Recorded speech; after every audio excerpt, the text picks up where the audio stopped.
chữ này tao thỏ thì cơ thế đâu. Có vụ với nhà đó. thỏ thế thì tên nó trái cho được Ủa, luôn. tao có tao. Cú mổ á. Chưa vấn lị. Chứ mà tao bảo có sợ cái to tao. Cái gì mà. ôi gì đấy nó trục quá Chẳng có gì.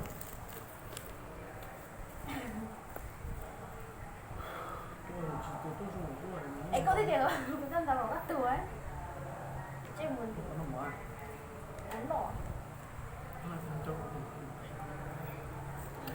Ô, trong đầu nó chỉ tốn tàu đi à. Tổ á.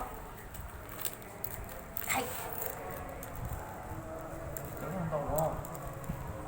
Cái con đồ nó nhớ có tiếng mà sẽ hả đấy. Tôi té thầm một cái chỉ chờ con đồ của nhau mà. khánh là muốn chứ nào mà khánh muốn chứ lo nào mà khánh muốn chứ Thằng chú khẽ có từ á.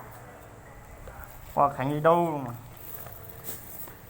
Cái chị Phương á. Lúc nãy nó có chị Phương kìa. Tôi chỉ ngủ có được không? Ủa chị giống xí à? Thật ra. Ủa rồi tao có chị đẹp. Có cái gì nhẹ vụ đi nói anh. non trên cổng trên lưng của Chứ đâu mà. Chứ muốn gì. Có tao là nó ở xin đầu rồi, nó không còn cháu cũng mà thôi. Nhưng mà nó chỉ cho xin đầu. Chứ mà là bé tụi mình có sát chăn rồi. có lý do Có còn nó.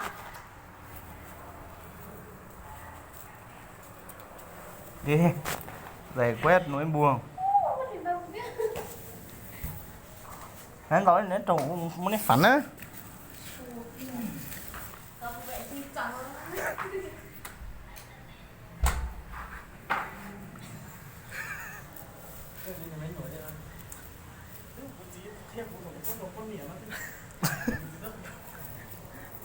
giờ mình tàu xa đó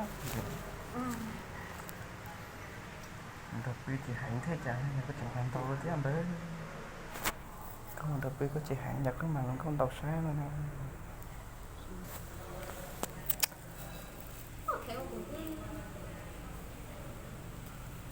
Cái thằng tàu cái thằng tàu còn gì tao chó đấy hả?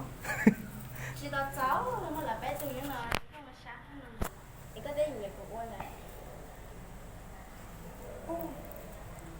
Cái thằng có mình đâu. đâu nó mở mà nó mở hả Cái ngô rắn lo rồi đi.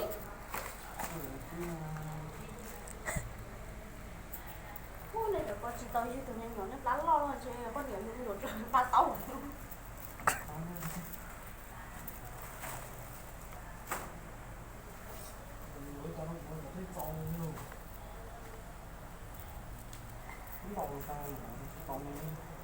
Ê, có cái tiền dùng tàu của tôi nhất gì là của đấy, cái chuyện này có mình thấy chứ?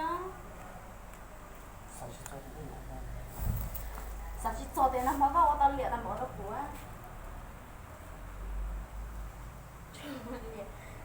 Chạy của sắm bao lòng bao chị sắm luôn là bao chị ta. ô gì đến tàu trầu lạ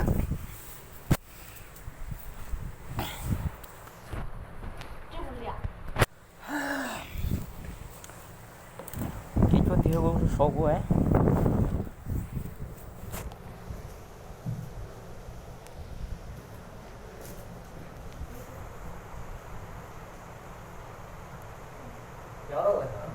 béo đấy béo á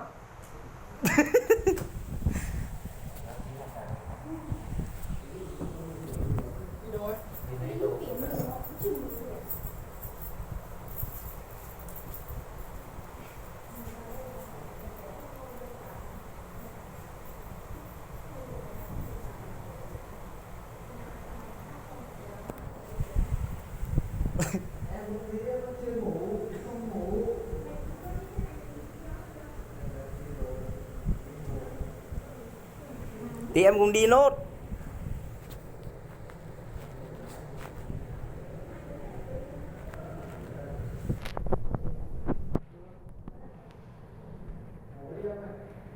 Khi nào cưới thì lúc nào cưới.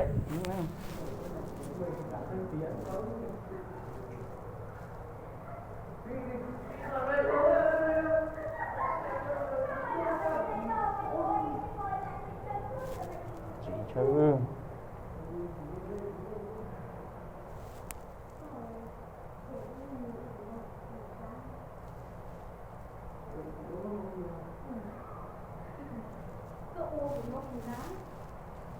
Không thấy gì.